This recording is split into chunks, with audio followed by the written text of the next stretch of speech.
परम सत्कार योग गुरु प्यारी सात संगत जी राधा स्वामी जी।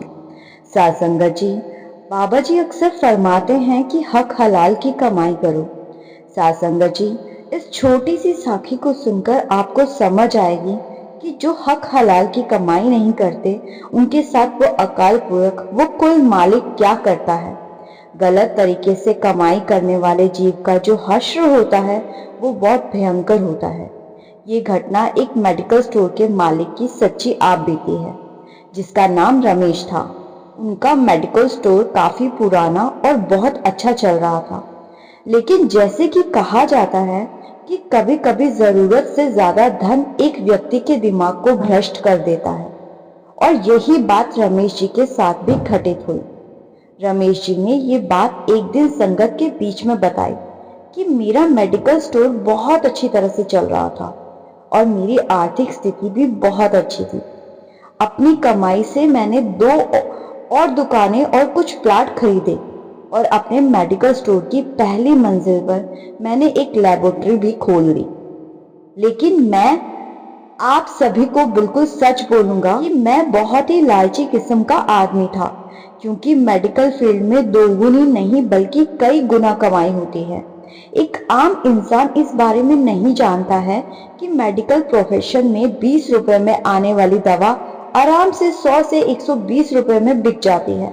लेकिन अगर कोई मुझसे कभी 2 रुपए भी कम करने को कहता तो मैं ग्राहक को मना कर देता। मुझे आज भी याद है, साल 2010 के जुलाई महीने में एक दिन बहुत बारिश हो रही थी। तभी एक बूढ़ा व्यक्ति मेरे स्टोर पे आया। उसने मुझे डॉक्टर की पर्ची दी। मैंने दवा पढ़ी और दवा को निकालने में मुझे थोड़ी मुशक्कत करनी पड़ी, क्योंकि उस दिन बारिश की वजह से दुकान पर काम करने वाले दोनों लड़के नहीं आए थे। तो मैंने खुद वो सभी दवाइयां निकाल ली। उस दवा का बिल 960 रुपए बन गया। उस बूढ़े व्यक्ति ने अपनी सारी जेब खाली कर दी, लेकिन उसके पास कुल 390 रुपए थे। ये देखकर मैं उस समय बहुत ही गुस्से में आ गया, क्योंकि मुझे काफी समय लगा कर उस बूढ़े व्यक्ति की दवा निकालनी पड़ी थी और ऊपर से उसके पास पर्याप्त पैसे भी नहीं थे। बूढ़ा व्यक्ति दवा लेने से भी मना नहीं कर पा रहा था, शायद उसे दवा की सख्त जरूरत थी। फिर उस बूढ़े व्यक्ति ने कहा कि मेरी मदद करो, मेरे पास कम पैसे हैं और मेरी पत्नी बीमार है और हमारी कोई संतान भी नहीं है। पत्नी के अलावा मेरा और कोई नहीं है। मैं अपनी पत्नी को इस तरह वृद्धावस्था पे मरते हुए नहीं देख सकता। लेकिन मैंने उस समय उस बूढ़े व्यक्ति की बात नहीं सुनी और उसे दवा वापस छोड़ने के लिए कहा। यहाँ पर मैं एक बात कहना चाहूंगा कि वास्तव में उस बूढ़े व्यक्ति की दवा की कुल वास्तविक राशि 280 रुपए ही बनती थी। अगर मैंने उस बूढ़े व्यक्ति से 390 रुपए भी लिए होते तो भी मुझे 110 रुपए का मुनाफा होता, लेकिन मेरे लालच ने उस बूढ़े लाचार व्यक्ति को भी नहीं छोड़ा। फिर मेरी दुकान पर खड़े एक दूसरे ग्राहक ने अपनी जेब से पैसे निकाले और उस बूढ़े आदमी के लिए दवा खरीदी, लेकिन इसका भी मुझ पर कोई असर नहीं हुआ। मैंने पैसे लिए और बूढ़े को दवाई दे दी। समय बीतता गया और साल 2012 आ गया। मेरे इकलौते बेटे को कैंसर हो गया।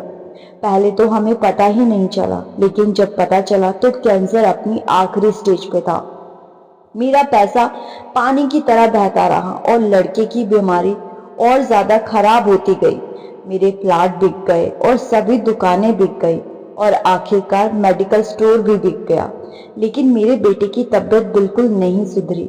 उसका ऑपरेशन भी हुआ और जब सब पैसा खत्म हो गया तो आखिरकार डॉक्टर ने मुझे अपने बेटे को घर ले जाने और उसकी सेवा करने के लिए कहा।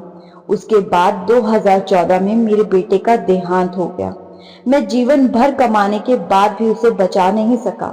अभी मेरी तबाही का सिलसिला यही नहीं थमा। साल 2015 में मुझे लकवा हो गया और आज जब मेरी दवा आती है तो उन दवाओं पर खर्च किया गया पैसा मुझे काटता है, क्योंकि मैं उन दवाइयों की वास्तविक कीमतों को जानता हूँ। एक दिन मेरे पास सिर्फ 1000 रुपए थे और मेरी दवाइयाँ खत्म हो गई थी, तो मैंने एक मेडिकल स्टोर को फोन करके दवाइयाँ घर मंगवानी चाहिए। उस समय 330 रुपए की वास्तविक कीमत वाली दवाइयों के उस मेडिकल स्टोर वाले ने मुझसे 1800 रुपए मांगे। उस समय मेरे पास सिर्फ 1000 रुपये थे, इसलिए मुझे दवा का ऑर्डर कैंसिल करना पड़ा। उस समय मुझे उस बूढ़े व्यक्ति की बहुत याद आई कि कैसे मैंने उसको कम पैसे होने के कारण दवाई देने से मना कर दिया था। मैं आप सभी लोगों से कहना चाहता हूँ कि ठीक है कि हम सभी कमाने के लिए बैठे हैं, क्योंकि हर किसी को अपने परिवार को पालना है, लेकिन गरीब, लाचार और मजबूरों को लूटकर कमाई करना अच्छी बात नहीं है। जायज़ कमाई की हक हलाल की कमाई कहलाती है। किसी की छाती पर पैर रखकर की गई कमाई को नाजायज़ कमाई कहा जाता है, जिसमें किसी मजबूर इंसान, किसी लाचार की चीखें और उसका दर्द शामिल है। ऐसी कमाई जब निकलती है तो सब कुछ तबाह कर देती है, क्योंकि स्वर्ग और नर्क दोनों इसी धरती पर ही है। आज मैंने अपना सब कुछ खो दिया है, तब जाकर मुझे ये बात समझ आई है। सासंगत जी, आशा करती हूँ रमेश जी की ये आप बीती से आपको एक बड़ी सीख मिली होगी। वीडियो अच्छा लगा तो लाइक और शेयर ज़रूर कीजिएगा। गुरु प्यारी सासंगत जी, राधा स्वामी जी।